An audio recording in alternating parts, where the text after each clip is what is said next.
Olá, tudo bom, pessoal? Hoje, como lição de aula, eu pedi para vocês realizarem as páginas número 24, número 25. Aí tinha uma leitura aqui na página número 26, que vocês precisavam ter feito.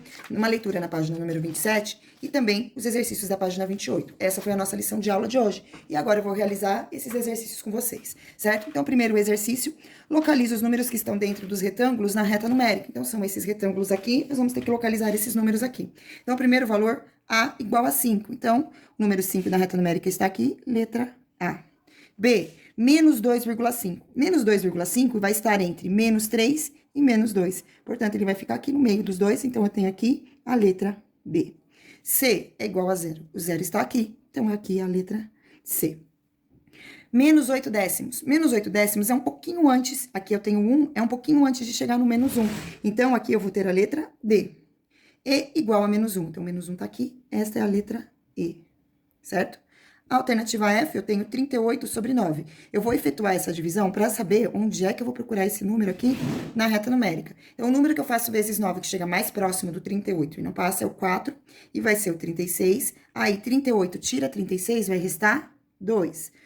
2 é menor do que 9, eu vou colocar vírgula para continuar a divisão e acrescentar o 0. O número que eu multiplico por 9 e o resultado chega mais próximo do 20 e não passa, é o 2. 2 vezes 9 é igual a 18. E aí, eu já tenho aqui um número, né? Então, 4,2, que é um valor negativo, porque aqui eu tenho uma fração negativa. Então, aqui, ó, 4,2, tá vendo? Aqui eu tenho menos 4, e aí aqui é a marcação dos 2 décimos, ou seja, a letra F fica aqui. Muito bem. Letra G, o algarismo 3. Então, letra G. Letra H. Na letra H, eu tenho aqui um número misto, certo? Então, eu vou ter que arrumar esse número. Então, primeiro eu vou fazer 2 vezes 1, o resultado eu somo com 1. Então, 2 vezes 1 é igual a 2, mais 1 é igual a 3. Então, esse número, ele é igual a 3,2. Realizando essa divisão, 3 dividido por 2, eu vou ter o valor de meio. Então, o número que está marcado meio, né? O meio, ele vai estar entre o 1 e o 2, é esse último quadradinho aqui, e será a letra H. Muito bem. Vamos seguir agora com o exercício número 1, que fala o seguinte. Escolhendo dois números naturais quaisquer, o resultado da subtração entre eles, em qualquer ordem, sempre será um número natural? Então, veja bem, pessoal, vou escolher dois números aqui. Vou pegar o número 7 menos 3. 7 menos 3 é igual a 4. 4 é um número natural. Só que se eu fizer ao contrário, 3 menos 7, como resultado, eu vou ter o valor menos 4. 1 menos 4 não é um número natural. Portanto, essa afirmação aqui, ela é falsa, tá? Então, sempre será um número natural quando eu escolher dois números qualquer em uma subtração? Então, a resposta é não, tá? Não será. A gente colocou aqui. Na multiplicação, eu vou colocar tudo aqui, depois eu escrevo para vocês, tá? O que vocês devem colocar na resposta. Primeiro eu vou demonstrar. Na multiplicação, se eu fizer 3 vezes 7, é igual a 21. E se eu fizer 7 vezes 3, é igual a 21. Então, aqui eu sempre terei um número natural como resultado. Então, para essa situação, para a multiplicação, sim, sempre será um número natural. Na subtração, não, certo? Não será um número natural. Na divisão, eu posso fazer 8 dividido por 2. Como resultado, eu tenho um número natural, que é o 4. Porém, se eu pegar o número 8, colocar no divisor, então fizer 2 dividido por 8, como resposta, né, eu vou ter um número 0, vou colocar o valor aproximado aqui, 0,2. Esse número, né, vai ser igual a 16, aí vai restar 4, aí eu coloco 0, então vai dar 5. Então, esse número aqui, ele é um número decimal, ele não é um número natural. Então, no caso da divisão, essa propriedade não é válida, certo? E aqui na resposta do livro, eu vou fazer a leitura para vocês saberem exatamente como está, tá certo? Então, será um número natural o resultado qualquer de uma adição e de uma multiplicação, tá? Então, na adição e na multiplicação, não importa a ordem que vocês vão colocar as parcelas, né? O resultado sempre vai ser o mesmo. Já na divisão e na subtração, ele não será um número natural, dependendo da ordem que for escolhida para colocar esses dois algarismos, tá? Então, essa é a resposta que vocês vão ter que colocar aí. Então, é isso. Vamos para o exercício número 2 agora. No exercício número 2, fala assim. Escolhendo dois números inteiros quaisquer, então qualquer número inteiro, lembrando que o número inteiro pode ser tanto negativo como positivo, o resultado da adição entre eles será sempre um número inteiro? Claro, pessoal. Se eu somar dois números inteiros, então, por exemplo, 7 mais 9 Poderia ser o menos 7 mais 9. Então, eu vou colocar o menos 7 só para dizer que eu utilizei um número negativo. A resposta vai ser igual a 2 positivo. Qualquer número inteiro que eu colocar e adicionar, eu sempre vou ter como resultado um número inteiro. Então, sim, eu vou ter sempre um número inteiro, tá? Na adição. E na subtração? Na subtração também, ó. 9 menos 7 vai ser igual a 2. Então, eu também vou ter um número inteiro. Para um número não ser inteiro, para um número ser inteiro, basta ele não possuir vírgula, tá bom? E na multiplicação? Na multiplicação também. Então, eu posso fazer menos 4 vezes 8, que vai ser igual a menos 32, que é um algarismo inteiro. Então, para a multiplicação também vale. E na divisão? Na divisão, não. Porque, por exemplo, eu posso pegar o menos 4 dividido por 8, como resposta, eu tenho 0,5. Só que esse número vai ser negativo. Acontece que um número que possui parte decimal, um número decimal, não pode ser considerado um número inteiro. Então, para esse caso aqui, eu digo não. Muito bem, vamos para a próxima atividade agora, que fala assim. Entre dois números racionais qualquer, então nós estamos agora falando de números racionais. Nesta, a gente vai poder ter números com vírgulas, certo? Será que a adição, a subtração, divisão e multiplicação resultarão sempre em um número racional? Na extração da raiz para qualquer racional, a raiz quadrada, por exemplo, será sempre um número racional? Dê um exemplo. Gente, no caso da raiz e da divisão, eu não terei sempre números racionais. Até porque o número irracional, ele sempre vai surgir ou a partir de uma divisão ou a partir de uma raiz não exata, certo? Portanto, para a adição, para a subtração e para a multiplicação,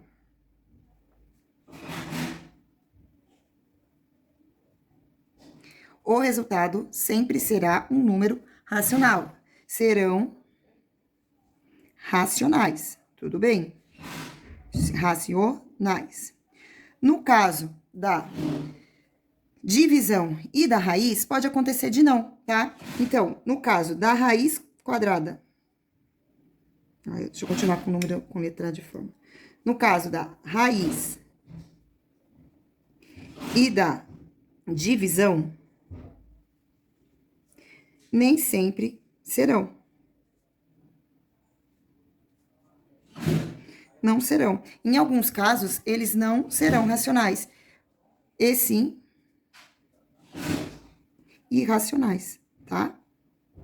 Existe divisão que tem resultado racional? Existe. Existe até divisão que tem resultado inteiro, mas algumas não. E aí, aqui pede alguns exemplos, certo? Então, por exemplo, para a raiz quadrada de 2, eu não vou ter raiz quadrada de 2, eu não vou ter um número dentro do conjunto dos números racionais, tá bom?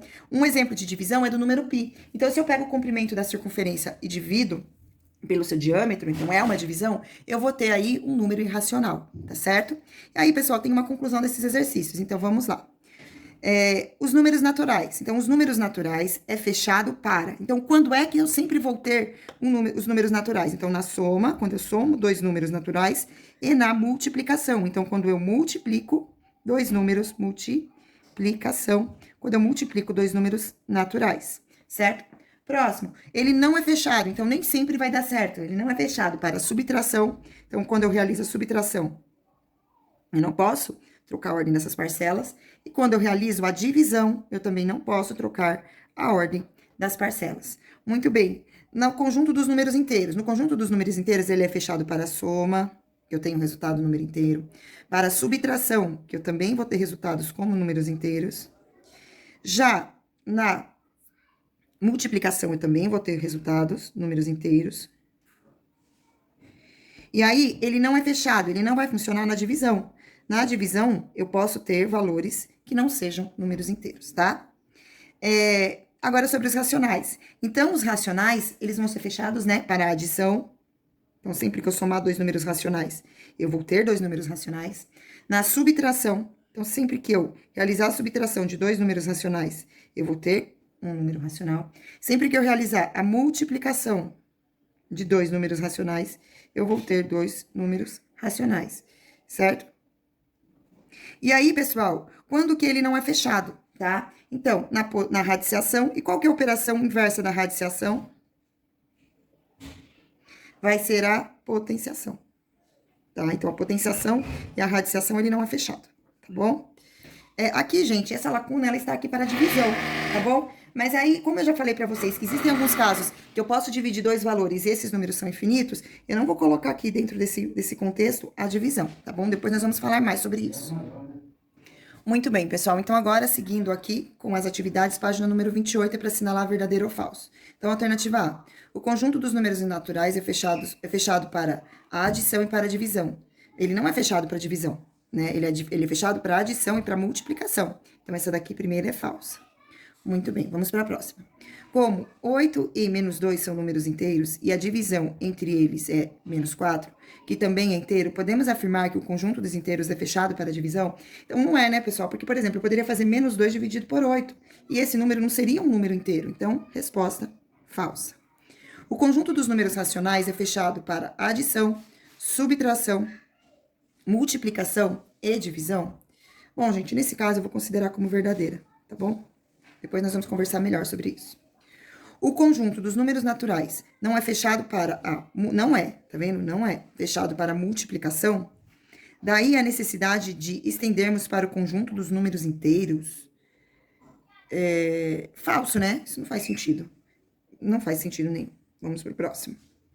Como 4 é um número natural e sua raiz quadrada é 2, podemos afirmar que o conjunto dos números naturais é fechado para radiciação? Não, gente, existem a raiz não exata, né? Existem as raízes não exatas, tá bom? Então, vamos para a próxima. Agora, exercício número 2, que fala assim. Coloque F para falsa ou V para verdadeira em cada sentença. Todo número real possui uma localização na reta numérica? Verdadeiro, todo número real possui.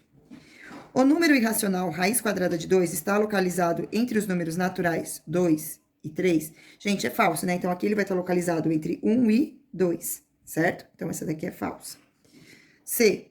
Todo número real tem seu oposto ou simétrico representado à mesma distância da origem, mas em lados opostos à reta? Sim, isso aqui é verdadeiro, né? Então, quando a gente tem uma reta numérica, a gente sempre vai ter opostos dos dois lados. D. A origem da reta numérica é o número 0? Verdade. Qual o número, exercício 3? Qual número está mais próximo da origem da reta numérica? Raiz quadrada de 6 ou raiz quadrada de 2? Gente, a raiz quadrada de 2, né? O resultado da raiz quadrada de 2 será um número menor, né? Raiz quadrada de 2 será um número menor do que a raiz quadrada de 3. A raiz quadrada de 2 vai estar entre 1 e 2, que eu tenho aqui raiz de 1 e aqui eu tenho a raiz de 4. A raiz quadrada de 6, ela vai estar entre 2 e 3, que aqui eu vou ter a raiz quadrada de 4 e aqui a raiz quadrada de 9, nessa ordem aqui, certo? Portanto, resposta, raiz quadrada de 2 por ser um algarismo menor. Muito bem. Agora, para a gente comparar colocando maior ou menor, né? Então, lembrando, o maior sempre será aquele valor que tiver o maior número dentro do radical. Então, 15 é maior do que 10, esse é maior. Aqui eu tenho menos 3, e aqui eu tenho 2, então é menos raiz quadrada de 3, é um número negativo, então esse aqui é maior. Número negativo, este é maior. Aqui, 51 é maior que 41. Nesse caso aqui eu tenho um número negativo, então 4 vai ser maior. Muito bem, exercício número 5 agora fala o seguinte: represente o número raiz quadrada de 3 mais 2 na reta numérica abaixo, certo? Pessoal, para a gente poder fazer a representação desse número, nós vamos ter que lembrar a raiz aproximada de 3, certo? Hoje, durante a aula, nós fizemos a raiz quadrada aproximada de 3. Então, vamos utilizar o número que nós calculamos, certo? Que foi igual a 1,73. Então, nós localizamos esse número que foi igual a 1,73. Então, 1,73 mais 2 vai ser igual a 2,73. Ou seja, esse valor, aqui na reta numérica, ele vai estar aproximadamente próximo do... Gente, deixa eu só consertar uma coisa aqui, ó. 1 mais 2 é igual a 3, não é igual a 2. Então, deu 3,73. Eu coloquei o 2 aqui, não sei porquê. É pegadinha. Então, 3,73. Então, o 3,73, ele vai estar se aproximando do 4, tá? Então, portanto, o valor dele na reta numérica vai ser mais ou menos aqui, perto do 4. Vai passar da metade do 3. Então, aqui eu vou ter aproximadamente o valor de raiz quadrada de 3 mais 2. Pessoal, essa foi a nossa videoaula de hoje, tá? Eu peço desculpa pelo barulho de obra que vocês devem ter ouvido aí no fundo, mas eu já contei pra vocês, né, que eu tô montando meu armário. Beijos e tchau!